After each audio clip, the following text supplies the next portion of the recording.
Good morning. I want to extend a warm welcome to all of you. Thank you for joining today's event hosted by the Foundation for Defense of Democracies. I am Bradley Bowman. I serve as Senior Director of FDD's Center on Military and Political Power. The United States is engaged in an intense technology competition with the Chinese Communist Party. How America performs in that competition will directly impact both our prosperity and our security. Succeeding will require, among other things, an American high-tech sector that is strong, agile, and secure, one in which Americans can start new businesses and create new technologies quicker than competitors in China. If we fail to outcompete and out-innovate China when it comes to technology, the consequences will be felt at America's kitchen tables, on our main streets, and on future battlefields. After all, we know our national security rests on an economic foundation. A strong economic foundation improves quality of life for Americans, but a large and growing economy also provides the means to afford the national defense our interests require as we confront an increasingly serious and complex array of threats. A healthy and cutting-edge domestic technology and innovation sector improves life here at home, but also helps ensure warfighters never confront an adversary wielding superior weapons and technology in a future conflict.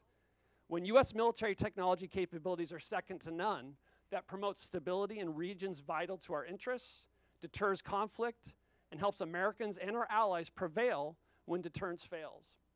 With these important stakes in mind, it is important to recognize, in my view, that the Chinese Communist Party has undertaken a systematic campaign to steal American technology and dominate key industries at our expense. Meanwhile, Beijing has used its economic clout and growing technological prowess to conduct the most ambitious military modernization effort in the history of the People's Republic of China. And as the power and capability of the People's Liberation Army has grown, we see it behaving more aggressively and belligerently in the Taiwan Strait, in the South China Sea, and elsewhere. In too many areas, American advantages have eroded.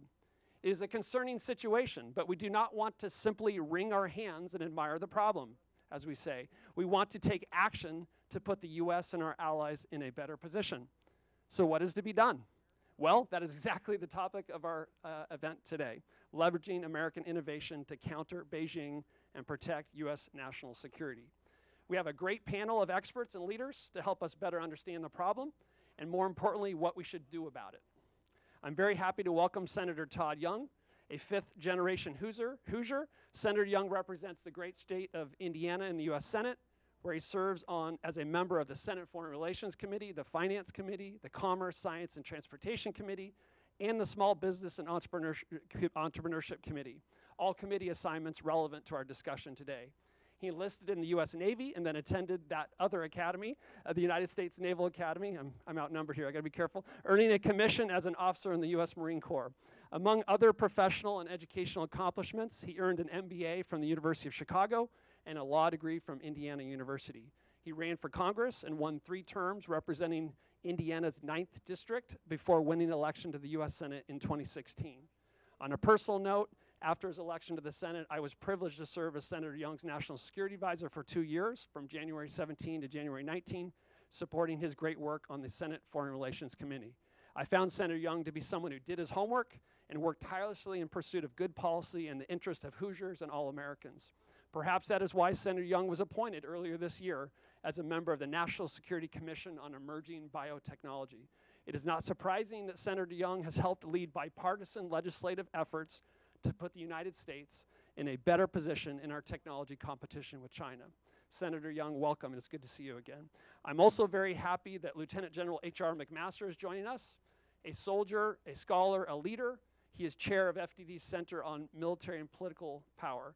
General McMaster's extraordinary 34-year career in the U.S. Army culminated, as you know, with him serving as the 26th Assistant to the President for National Security Affairs. General McMaster, thank you for your leadership of CMPP, your decades of distinguished service to our country, and for joining us today. Finally, today's conversation will be moderated by my friend and FDD colleague, Rear Admiral Mark Montgomery. Following Mark's great career in the Navy, he served as policy director for Senator John McCain on the Senate Armed Services Committee.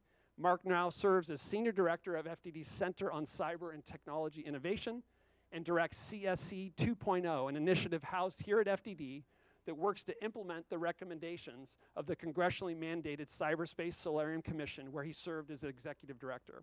Mark is a leading expert on cyber issues, and I look forward to hearing his thoughts regarding the cyber provisions in the China legislation making its way through Congress.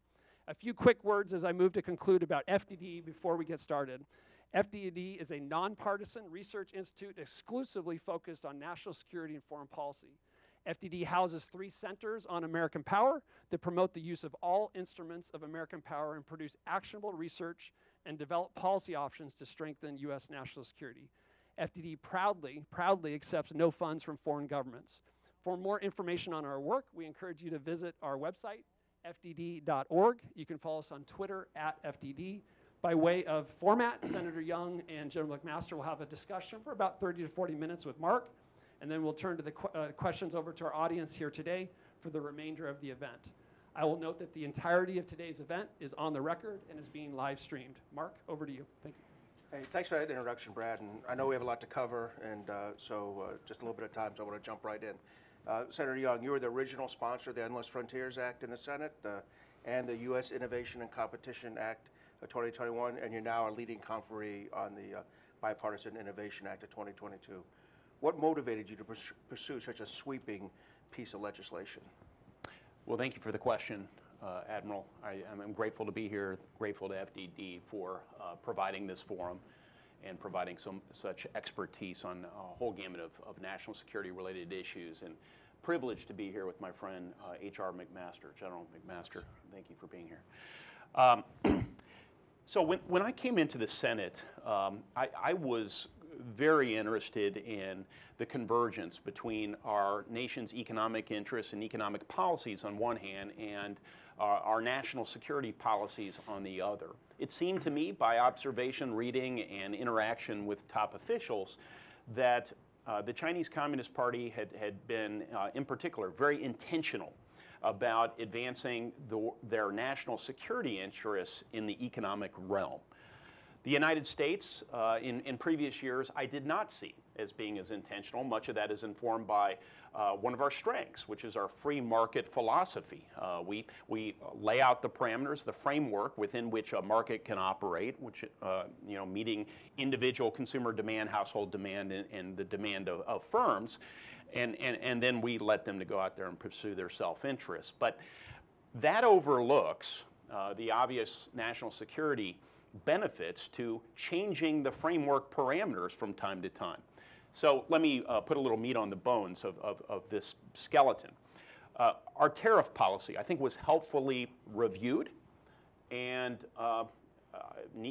may I say, put into action in service of our national security needs during the Trump years.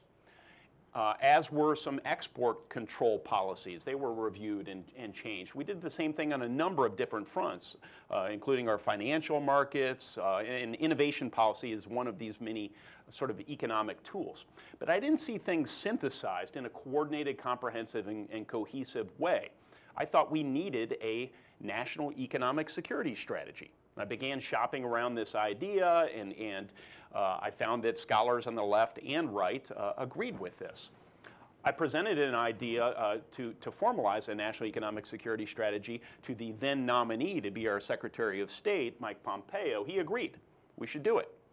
So having his public commitment, I moved forward, and that national economic security strategy became a global economic security strategy. It was operationalized by Undersecretary for Economic Affairs, Keith Kroc, within the Trump State Department, and they began building it out, and I thought that was incredibly helpful. So a subset of that, as I indicated, was the innovation policy in conversations, yes, in the Senate gym with Chuck Schumer. I discovered not only did we have a mutual animus towards the Chinese Communist Party and many of the things they were doing, but we also agreed that innovation needed to be a key part of development of this broader national economic security strategy. So he and I began collaborating on a bill that would tease out and develop policy for what we regarded as the most important features. That became the Endless Frontier Act, an applied research component, a tech hub designation component, and a supply chain resiliency / chips manufacturing component. And here we are after much sanding and polishing. But that was the genesis of it. It was frankly very strategic in nature. Well, I love that it really goes across the spectrum of politics there, because your Endless Frontiers Act was mirrored in the House by Ro Khanna and a fellow Marine, Mike Gallagher. So you can't get more bipartisan than that. That's right. So General McMaster, how do you think this legislation fits into our broader competition with China?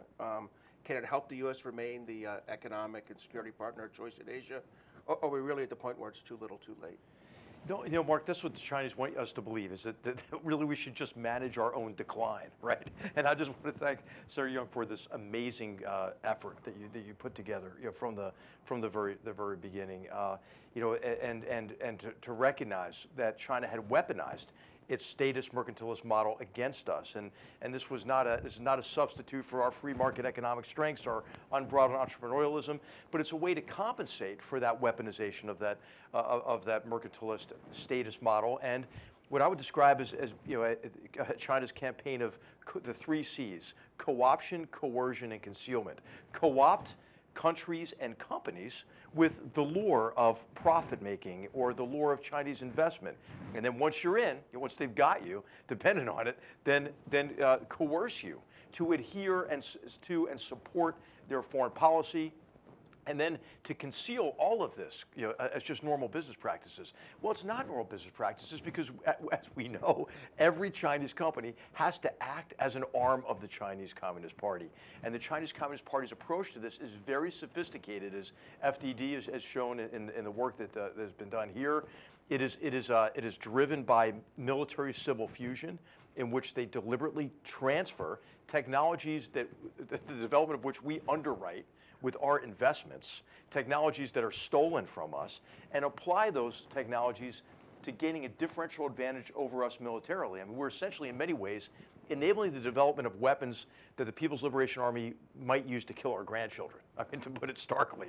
And then also they use these technologies to perfect their technologically enabled Orwellian police state, and to conduct the most egregious human rights abuses, whether it's the extinguishment of human freedom across the country and now in Hong Kong, or the campaign of slow genocide against the Uyghur population.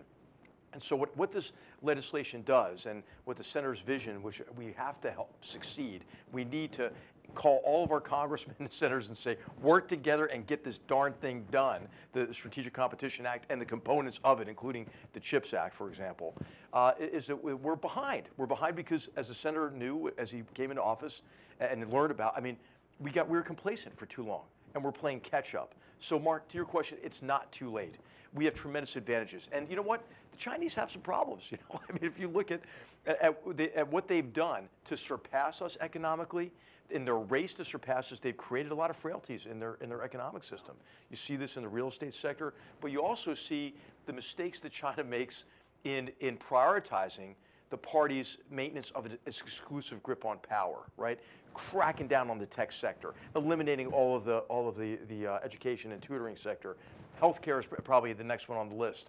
Look at the severity of what they're doing in the zero COVID policy. So if any American businessman doubted that whether or not it was a mistake to concentrate so much of the world's manufacturing on the southeastern coast of China, the combination of COVID, the Chinese Communist Party's policies, the fragilities now that we see associated with that in our supply chains, hey, it's time to make major economic adjustments that they're based on this tremendous legislation, but also based on just free market sense and a recognition of the geostrategic risk associated with doing business in China. I love your 3 C's. I think with relation to Taiwan, we can now agree it's down to 2, because I think concealment's off the table. They really got aggressive there.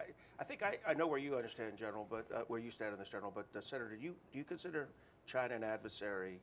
And if you do, how did we get in this position where a country whose economy was 10% the size of ours 20 years ago now needs legislation to be competed with? It's unfortunate, but we have to stare reality in the face. They are an adversary. They're not a partner, certainly, and they're not merely a competitor, because their aim is to not abide by the rules of the international system as we have long understood them, and as they were in 2000, 2001, when they were welcomed into the WTO with our encouragement. Instead, they understand that because they can't beat us at our own game, beat us remaining, stay in power as the Chinese Communist Party and continue to grow their own power and presence in the world, they need to change the rules. Or to manipulate the rules. And so this is why they've engaged in theft of intellectual property, forced technology transfer, licensing requirements for businesses who want to locate there, so on and so forth. And we need to, A, understand the nature of the threat, B, speak honestly about it, and C, legislate accordingly. Competition. That rubric of competition suggests that there's an independent arbiter, a referee there to enforce rules of the game. This is how we think of sports. This is not a standard run-of-the-mill competition. This is an effort where one camp's values will prevail. They'll either be the Enlightenment values of the Declaration of Independence, shared by most of the rest of the world, or instead there'll be the perverse ideology of the Chinese Communist Party. And that's really what's at stake here. If they are able to get control of the rulemaking powers of the international economic order by establishing precedents that don't go checked, then we're going to have a very tough time in advancing our values. Fortunately, I think the United States and much of the rest of what we collectively call the West understands that now is the time to legislate accordingly. And we've seen the Europeans, the Japanese, and others advancing economic security legislation to deal with the very challenges that Congress is trying to deal with right now. I appreciate that. I'm thinking in that 2,000 pages of the bill you're working on are 3 or 4 great small provisions about that authorize and resource state and commerce to participate at the International Telecommunications Union, at WIPO, the World Intellectual Property, Yes. At these places, because we have been, for the last 20 years, the Chinese have done a masterful job of removing Western leadership of those organizations. These standard-setting bodies, right? I mean, if you can establish the standards in a way that are consistent with your own values and your own interests, you've won more than half the game. So I agree; those are really important features to this legislation. Yeah. And that's the innovation I think that's in it. Is that when you look through this bill, it's not just chips and endless frontiers. Yeah. So many hundreds of other opportunities Absolutely. to compete, to get the level playing field for our companies. Yeah, there's no prize for membership in international organizations, right? Yeah. They're competitive spaces, and it's great the bill acknowledges that as well.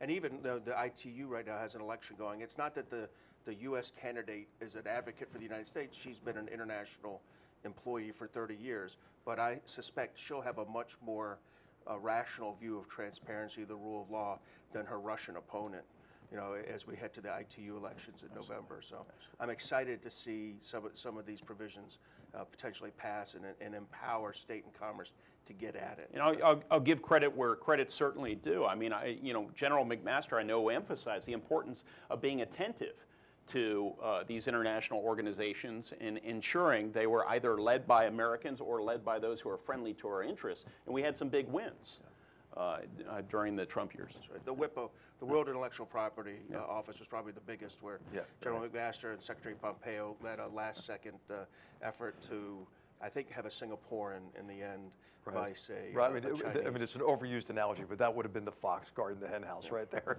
China's in charge of intellectual property rules, right? But General McMaster, let me bring you into kind of a strategic, put your national security advisor hat on. Since 2012 or even before, we've used words like rebalance and pivot, and the idea of focusing more on Asia and China in specific. We now obviously have a war in Ukraine with Russia. Is that will that prevent the kind of focus that you hope to put forward in the 2017 and 2018 documents? Thanks, Mark. I think this is a red herring. This idea that you have to vacate or pivot away from certain areas of the world to compete with China. Well, the news flash is the competition with China is occurring in those regions that we're declaring our departure. So what's happening in South Asia after the disastrous surrender to a terrorist organization and withdrawal? China is exerting itself, trying to become indispensable, not only to Pakistan as it has been, but also to the terrorist regime in Afghanistan and to the Indians, who now see us leaving South Asia as a sign of lack of U.S. resolve, and that carries over to the ability to compete with Russia, and why India abstained from the National Security Council vote and is not supporting some of these sanctions, is now even offering to maybe buy some more Russian oil. We declare that we're vacating the Middle East so we can focus on China. Look at the massive investments going into the United Arab Emirates now, or to Saudi Arabia saying, oh, Chairman Xi, please come visit us, and we'll start allowing you to pay for Saudi Arabian oil with digital yuan. This is our Middle East policy, this disaster of supplicating to the Iranians, and the doubts that's sowing across the region are reasons why these authoritarian revisionist powers on the Eurasian landmass, Russia and China, are making so much headway elsewhere in the world. So the competition is broader than a narrowly defined geographic area in the Indo-Pacific. And Mark, as you know much better than I do, for example, the vacating Afghanistan has actually required us to commit more of our military force to that region, and especially our forces that are in the shortest supply, our maritime forces. So I think that this is just a bad construct, and we have to think about the competition more broadly and not myopically. You're absolutely right. The first force we had to flow to Afghanistan was the Western Pacific Aircraft Carrier Strike Group. Vacating that responsibility in the end with maintenance and everything for almost a year, right, because we had to backfill the support elements that we lost in Afghanistan. But sorry, we do have to talk about money here. And one of the big pieces of money in the act is what used to be the CHIPS Act. I think it's nearly $52 billion. Can you tell us how that helps us compete with China? Is it enough? And does this mean we need to onshore all our semiconductors, or can we still rely on countries like Taiwan as critical partners? Well, we all saw the challenges and are still enduring the challenges associated with a global pandemic and the kinks in the supply chain that created. It caused disruptions in the manufacturing capacity, whether it was in Taiwan or South Korea, where so many of our chips are made, at the same time that we saw a spike in demand for consumer electronics. And many of these demand patterns, having studied a bit of economics, will not entirely reset.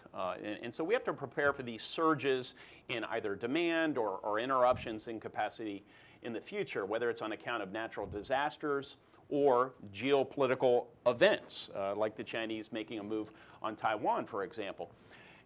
We are preparing to incentivize chip manufacturers to come here through the CHIPS Act, $52 billion, which is what was authorized in the National Defense Authorization Act. This would now fund that, analogous to what a governor does to attract employers into their area.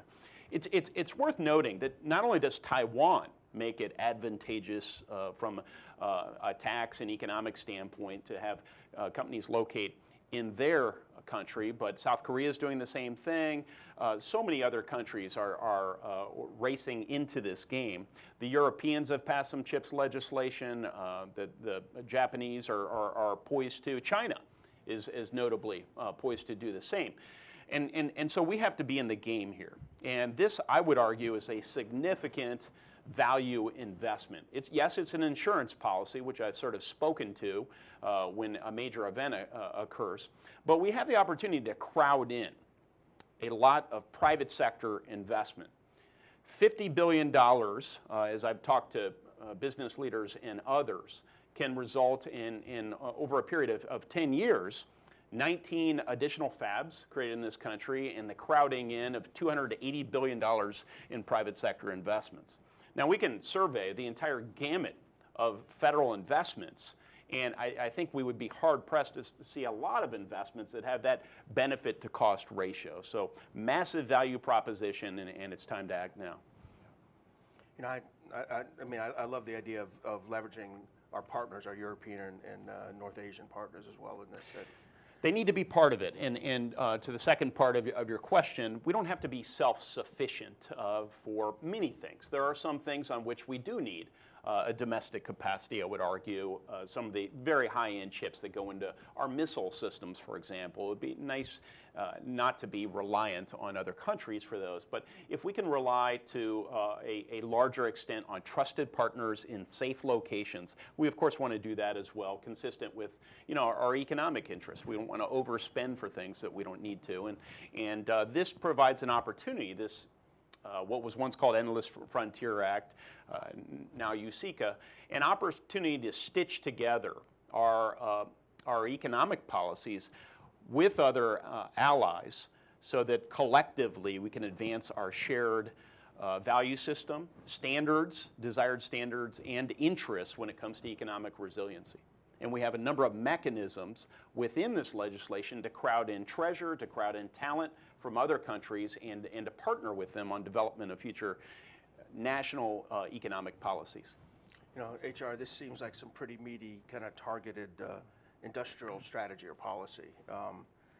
Do you think we need to onshore the semiconductor chain, or do you think it's something that we can still maintain with partners and allies? And if so, how do we determine who those are? Yeah, well, we need to onshore them, or Secretary Yellen has said recently, Secretary of the Treasury, friendshore is the term that she used, which reinforces the senator's point here.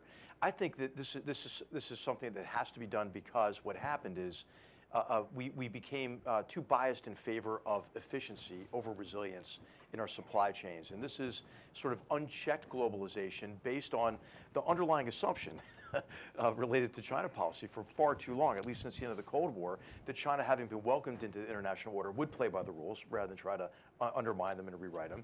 And then as China prospered, it would liberalize its economy and it would liberalize its form of governance. It would compete with us fairly. But what's happened is China has actually done everything it can to get a grip on some of these critical supply chains that are associated with the emerging global economy, but also in defense as well. This is the Made in China 2025 program and the part of the military civil fusion program. And what China has done is raced to gain not only a preponderant influence and over manufacturing of some of this equipment and hardware, but all of the upstream components like rare earths mining and refinement and so forth that are critical to semiconductors we're talking about, the silicon and so forth, but also critical to battery manufacturing, right? We're trying to organize a major shift to renewable energy. That's a heck of a lot of batteries. It's also a heck of a lot of magnets. How many batteries and magnets are made in the United States? Well, just about zero. How many are made in China? Probably most of what we need. And so what we have to do is not trade. Remember our old reliance on Middle Eastern oil in the 1970s and what a strategic risk that is. We're about to trade that old risk for a new risk on supply chains that run through China in particular. And so this is not a case, I don't think, for industrial policy that stifles our free market advantages. This is a case to take examples like 5G communications. What did Huawei do? They stole intellectual property from Cisco and other companies. They then subsidized that company with $60 billion to produce that equipment and hardware at artificially low prices, dump it on the international market, and drive our telecom companies out of business. The same thing has happened with solar manufacturers and wind turbines, and I mean, you name it. It's about to happen to Elon Musk. I hate to break the news to him. Tesla and battery manufacturing in China. So we have to recognize that the quotation attributed to Einstein, the definition of insanity is doing the same thing over and over again and expecting a different result, right? Well, I mean, we've been fleeced so many times by the CCP and the companies that are acting as an arm of the CCP that it's time to do business differently and to catch up in terms of some of these vulnerabilities and these very fragile supply chains that are critical to our way of life. As Brad said in the introduction here, this matters to every American. That's great. That went well beyond the semiconductors, and it really addresses almost all those technology issues that we're facing with China. I will say I like the term friendshore a little more than integrated deterrence. I think I understand it a little better. Hey, another part of the No, bill. integrated deterrence just does everything, though. Yeah, I can't imagine that. You can put any adjective you want in front of deterrence. Yeah. Another great part of the bill is the American Drone Security Act or Security Drones Act. You know, it really is about addressing the challenges we see from Chinese drone makers. What's the scope of this? Do you think it could be maintained in the bill? Yeah, short answer is yes, I do.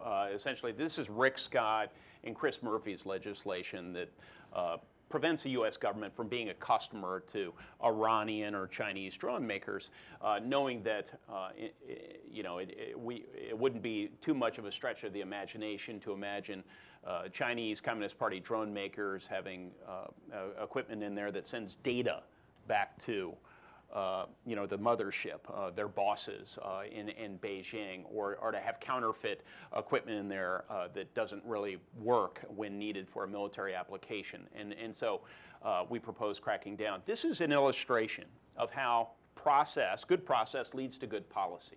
We saw 68 bipartisan votes for this sweeping China competition bill. And the reason we got 68 votes is because, I commend Senator Schumer for following what we've long called regular order.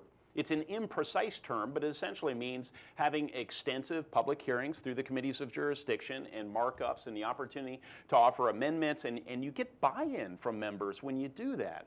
And so we consistently did that. We considered hundreds of proposals, including this proposal related to drone technology, and it's led to a much better, more comprehensive work product. Well, just for a moment, I'm going to ask General McMaster to put his fatigues back on. As a warfighter, can you imagine anything you'd want more than having 1,000 U.S. drones mapping the Chinese infrastructure, the pipelines, the electrical power grid, and then sending the information back to you each night? Right. I mean, I just wonder what they're thinking in Beijing. They must think we're stupid, and actually we are a little bit stupid about this. So I just think that we have to recognize what China says it's going to do and take them at their word, right? China says that they're going to supplant us internationally. They're going to rewrite the rules of international security and discourse. They're going to create exclusionary areas of primacy across the Indo-Pacific, and they're going to do that through a broad range of means, and part of it is this data strategy, to suck in as much data as you can, and then be able to access that data through advances in quantum computing, which are receiving massive subsidies from the Chinese Communist Party, and to use that to gain economic advantage, but also military advantage, such that they can blind us, but they'll still be able to gain access to the intelligence that's necessary to threaten our forces. We have some tremendous advantages here if we protect ourselves from the Chinese collection capability associated with commercial space and our access now, the world's access to really a high degree of transparency. It's hard for Russia right now, obviously, to hide what it's doing and the brutalization of the Ukrainian people. And so I think transparency works in our favor, but why would we give the Chinese access to our data on our infrastructure so they could attack it more readily? Or our mobilization infrastructure, our military bases. Why would the American people give the Chinese Communist Party access to your teenagers' data as well through TikTok? I mean, that's another question. And I think you have to include in this the new intelligence law in China that requires Chinese-owned companies to provide data back to the state when requested for national security purposes. I only have time for one more question for me before we go to the audience. I'm going to take a moderator's preference here and mention one thing. My old stomping ground, the Cyberspace Solarium Commission, we were thrilled to see so many cybersecurity provisions in the various versions that you're now conferring, and I think there's 20 plus, but I just want to highlight one. There's something called CyberCorps Scholarship for Service. It's a ROTC-like program. Unlike you two Service Academy graduates, I didn't go to a vocational school. I went in Navy ROTC, and they paid my way. And we do the same now for cybersecurity employees. For the federal government, you do 2 to 3 years, and you owe 2 to 3 years on the back end. There's some good language in the bill potentially to increase it beyond the 82 colleges. Currently, I think 3 in Indiana, including your law school alumni. Do you think there's a chance for this CyberCorps increased funding to get through in this provision? I do, and this is a priority of mine. It was a priority of Mike Gallagher's, who's also a member of the Cyber Solarium Commission. We not only propose that this CyberCorps program be scaled up from, I think the current budgetary line item is 60 million. We propose increasing it to 90 million. Perhaps it'll go higher after that at some point. But we also propose, among other cybersecurity provisions, advances in STEM education, making sure that more people have access to STEM education, which is a key predicate to addressing cybersecurity threats. And also additional engagement in some international forums, back to the international component of this, that allows us to collectively work with allies and partners on addressing cybersecurity threats. So I think this will remain a priority. It's something we're especially attentive to right now in the midst of the Russo-Ukrainian war and the vulnerabilities that have been highlighted in the open press. I think secretly members of the Cyberspace Solarium Commission would like to see a little bit of Russian attack on the U.S. infrastructure, just to remind people we need to make these investments. But, I'm not prepared to endorse that, but and hey, and Mark, I just want to say you did a great job with that report. I mean, it is thorough. It's detailed and specific in terms of recommendations. I mean, it was really tremendous work.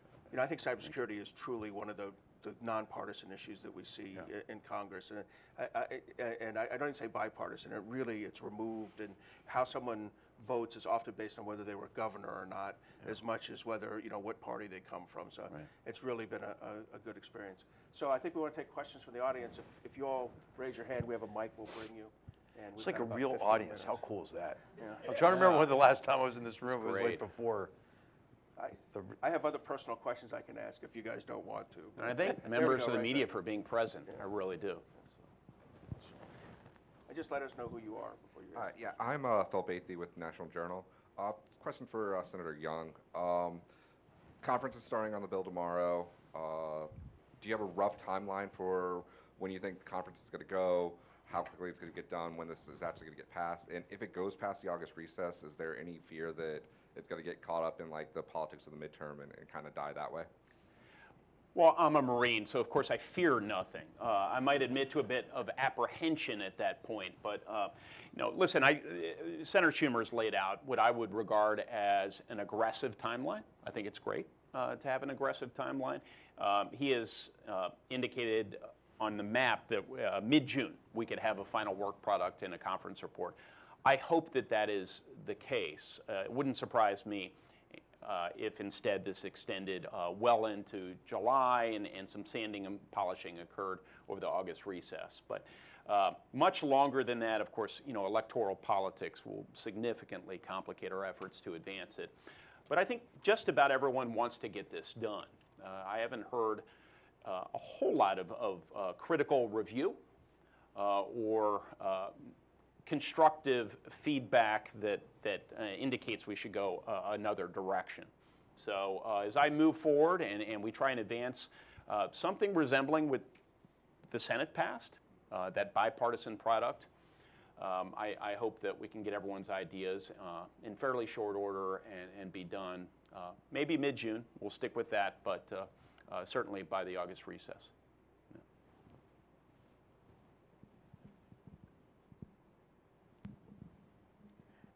Thank you, Senator. I'm Colonel Allison Kamateris. I'm an active duty member on the Joint Staff, and thank you, sir.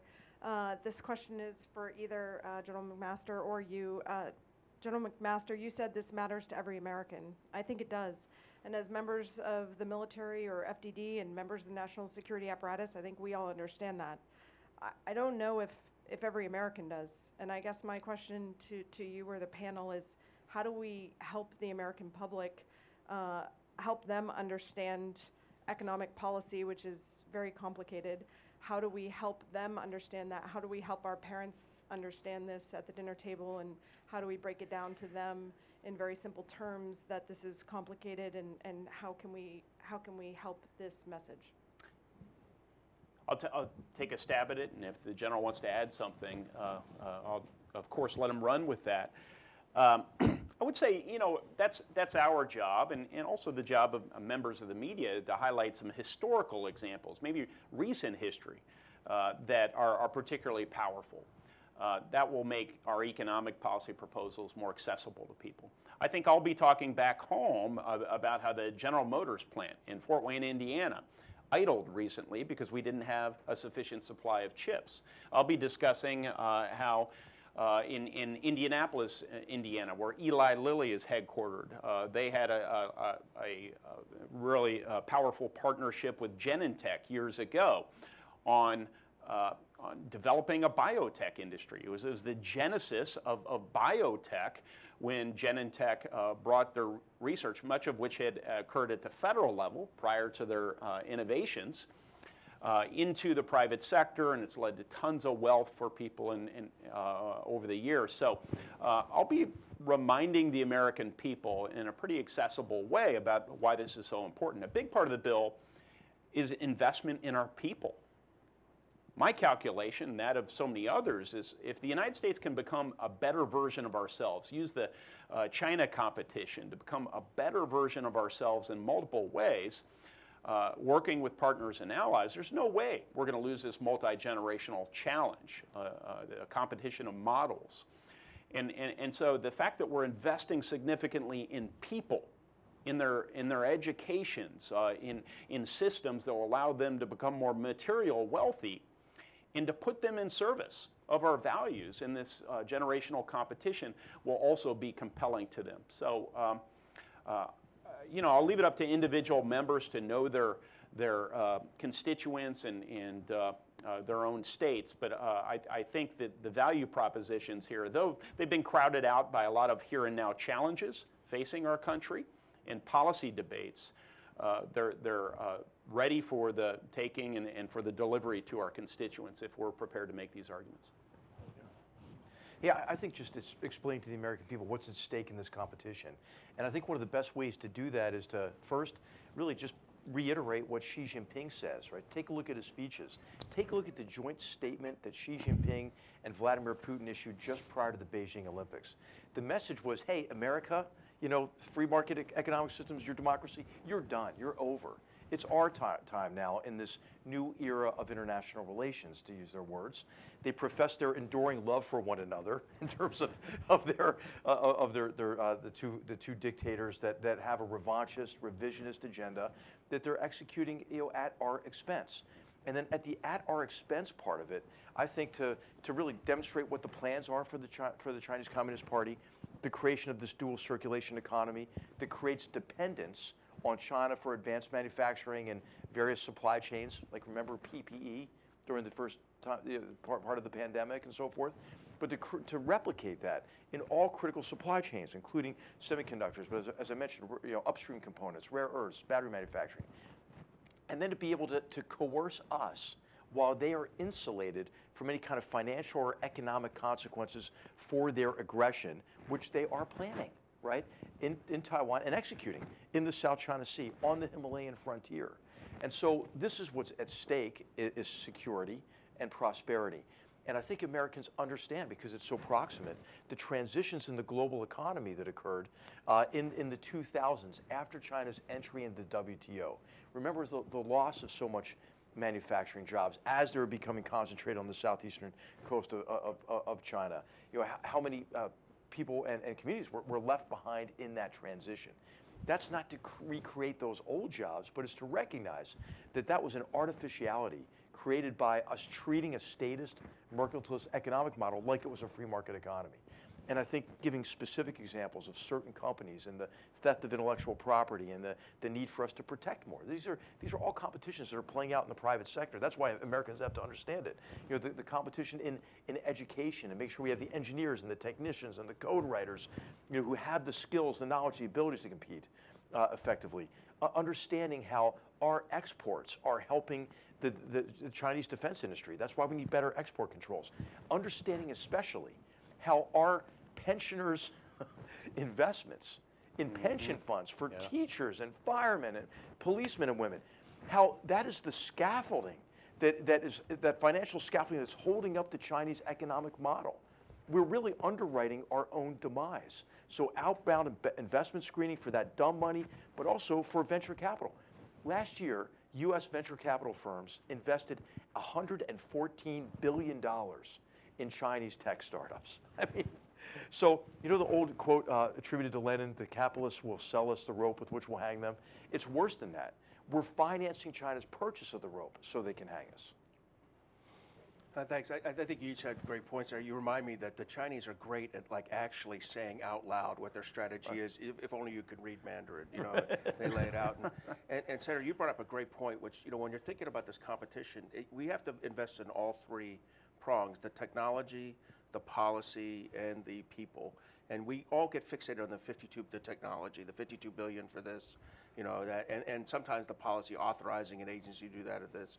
But really, it's the people that backstop everything. And there are a lot of good people bills that involve money, but also involve, you know, trying to drive solutions in STEM and in other areas. So I really appreciate that aspect of the bill if we get it through by July or August or September. Yeah, listen, there's a happy coincidence here between domestic policy and our foreign policy. We're all familiar with the frustration, the apprehension associated with inequitable opportunity.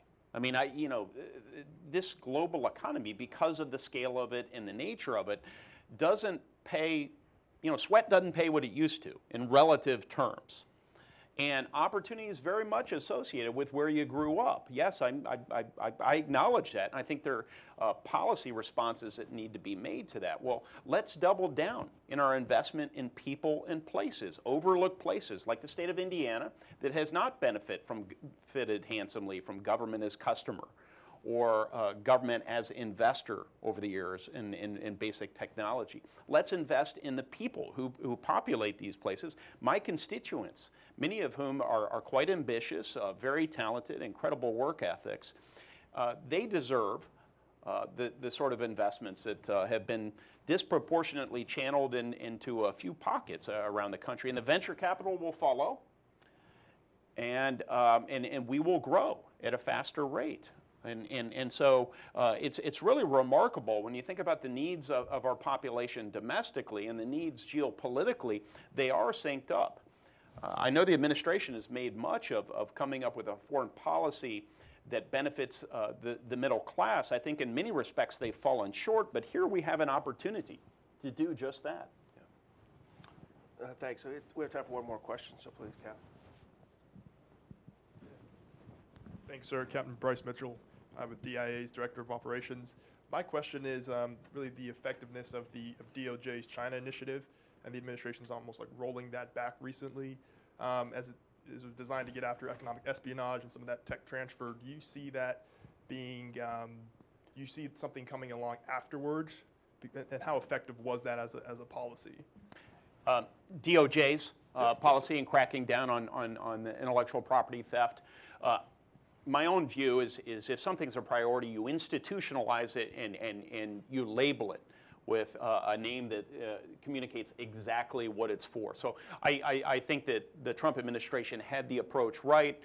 I understand that the habit of administrations over my lifetime of coming into office, wanting to do something different, you know, criticizing the previous administration, but I think they'll be reconstituting this capability internally. I certainly am going to press them to do so. Do you have anything to add? No, I'll just say, I think one of the reasons why it should not have been controversial at all. Hey, Chinese Communist Party, don't steal our intellectual property and apply it to your defense sector and then to gain an unfair differential advantage. And let's investigate those useful idiots and active agents of the Chinese Communist Party who are aiding and abetting MSS agents and People's Liberation Army, individuals here in the United States. So that should not be controversial.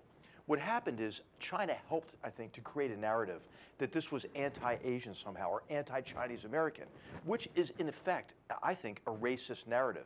Because what it's saying is that some of our greatest citizens, right, Chinese Americans, are sympathetic to the Chinese Communist Party. Of course they're not. In fact, I believe that it's very important for us to say, and it takes longer to say, Chinese Communist Party instead of China, because the other part of the Chinese narrative is that we're just trying to keep the Chinese people down. That's not the case at all. We have a problem with the policies and actions of the Chinese Communist Party that affect our security, affect our prosperity, and our interests more broadly around the world. That's where the problem is, and that's what we ought to focus on. And I don't believe that any peoples are culturally predisposed toward not wanting a say in how they're governed, right? It's their say in how they're governed, but I think all people want a say in that. That's what the Chinese Communist Party fears more than anything, right? And so I think that what we can do is protect ourselves, and that's justifiable. And by the way, I think what Senator Young should take credit for here too is his advocacy for immigration reform and to make it easier for H-1B and special benefit parole visas for those who are going to be part of this solution. Hey, let's affect a brain drain on China. If you are an employee of a U.S. or an international company who comes under the duress or coercion of the Chinese Communist Party, give that person and their family a visa to come to the United States. After the Tiananmen Square massacre, George H.W. Bush said, hey, if you're a Chinese student here, you can stay. 58,000 green cards, right? Because remember, much fewer number of Chinese students here at the time. So that's a big number. They became some of our most productive, creative citizens, right? So I think, some people think restrict immigration is part of the solution. No, more immigration. Is there a counterintelligence threat? Yes, that's what the FBI is for. You know what I mean? So the DOJ is for. Yeah, I would say we have to, I think of what are these kind of judo moves, and the senator's been a big leader on this, and I commend you for that, and I hope it gets traction. Well, the Chinese Communist Party used a term, they're afraid, and they are afraid. They're afraid that we're getting our act together with respect to this legislation. Jake Sullivan, as some of you will recall, visited with certain Chinese leaders early on in this administration up in Alaska, and one of the messages the Chinese leaders communicated to Jake Sullivan was, our system is superior. Our authoritarian systems and similar systems are superior because we are efficient. We have the ability to do important things in a way that your checks and balances and culture don't allow you to do so. We have an opportunity to show that our system is indeed superior. We're bringing all the people along with it. This is exactly why the Chinese Communist Party has literally lobbied against this legislation. Their embassy sent out letters to prominent business leaders here in the United States and said that passage of this legislation would be disadvantageous to their bottom line. So, as they say in the Marines, and I know in the Army, if you're taking flack, you know you're over the target. I appreciate that neither of you are passionate about this issue. Did we have one more question? We'll make it quick, all right? I'll try to make it quick. Brian, I'm an Air Force pilot and a fellow here, and I have kind of a two-part question that's related to the concept you've weaved throughout this of underwriting our own demise or beating ourselves. And so the first part is, if I respectfully share your skepticism that this may not make it through conference, is there a viable backup in the NDAA, which has consistently passed for 60 years in a row, albeit late most times, to get some of this stuff through? And the second part of the question is really, in this process, which you have, you said is bipartisan, have you seen that there is a willingness to change from some of the things that we've had trouble doing? I'll give an example that's parochial to both of us. The A-10 is just about as old as the P-51 would have been if we used it in Desert Storm, yet to recapitalize Fort Wayne is one example. We need to be able to right-size that fleet. Have you seen bipartisan support for changes like that are necessary to move forward in the competition? With respect to contingency plans, we'll make them. They may be being made. I'm not going to volunteer any to you. Let's get this done, all right? We've got an opportunity. I can't imagine we would have such an open-ended process where you don't have to be in the Armed Services Committee to make national security policy. It sure would be nice if the entire Congress got their muscle memory moving and said, we want to legislate. We don't want to delegate all our tough decisions with respect to national security to the Armed Services Committee or to the executive branch. And you know what? This administration, creditably, wants Congress to do our work as well. They want to bring everyone along. They want our collective ideas. This is why I ran for office. It would be shameful for people to push this aside, say, we don't want to give somebody a win. This feels unnatural. No, let's be bold, because this is a time that demands boldness. With respect to other actions in reforming our procurement processes and so forth, I do think we have an opportunity here to build on success. There's a lot of interest around this legislation. A lot of people have become invested in advancing our national security interests through economic policy. let's take that subject matter interest and apply it to other areas like, frankly, like stepping away from some of the parochialism in turf warfare that has been a hallmark of our national defense policy, and make some needed reforms. So we're near the end. Major, I'll make sure I pass your name to Headquarters Air Force for that A-10 lobbying effort. But I fully support it, by the way. I'd support selling them to the South Koreans. A-10's a popular bird in the state of Indiana, I will say that. So, yeah. That's great. Hey, we only have 2 minutes left. I'll give each you 1 minute to kind of give a final thought, and I'll start with General McMaster and then Senator Young. Thank you. Hey, I'll just say we should be confident, right? I think what we lack is competence in our ability to compete these days. But what we lack more than anything now is confidence. And there's this narrative that we should just kind of manage our own decline, you know, and that America's power is waning, China's is rising. But, you know, I think go back to the 1970s, you know, and it looked pretty bad in the 70s, right? We had a president resign under a scandal. We had the fall of the embassy and the fall of Saigon in 1975. You had multiple energy crises and stagflation, and you had a hostage crisis in Iran at the end of the decade. And you know, there were a lot of people back then who said, hey, you know, that authoritarian regime, the Soviet Union, they look pretty strong. Our democracy looks pretty weak. But you know, I think totalitarianism is brittle. Democracy, as ugly as it is strong and resilient and has the mechanism for self-correction and improvement short of revolution. So I just think all Americans ought to be more confident as we emerge from the traumas of recent years, and get behind the Senator's initiative, demand the same from all of our elected leaders. Don't compromise our principles and our future to score partisan political points. Let's work together and build a better future for generations to come. I share your confidence. I share your enthusiasms.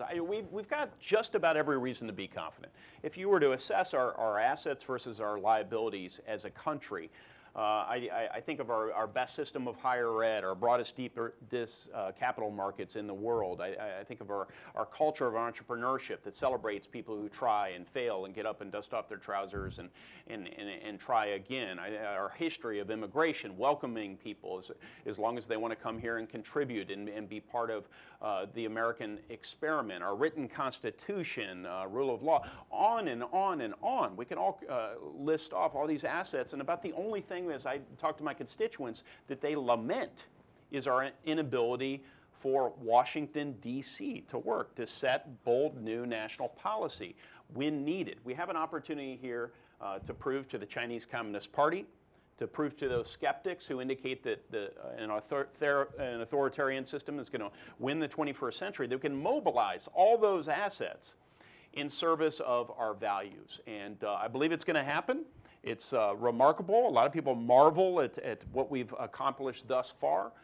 But I didn't embark on this effort working with Chuck Schumer and others so that we could get the ball to the 5-yard line. We want to get it into the end zone, and I think that'll happen in coming months. Well, thank you both for finishing with confident comments. And HR, I have to back up your idea of brittleness. And if Ukraine's taught us anything, even 20 to 25 years of our shared values of interest have given them the resilience to do fantastic over the last 2 to 3 months. Thank you, Senator Young. Thank you, General McMaster, for your service in and out of uniform and for joining us here today. Thanks to the audience for being here in person and online. And for more information on FDD and our latest analysis, we encourage you to visit fdd.org. We hope to see you again soon. Thank you. Thank you. Thanks, Mark. Thanks, everybody. Great job. Great to be with you. Thank you. Thanks. Thank you. Thanks, Great to see Adam. you. Great to see you, buddy.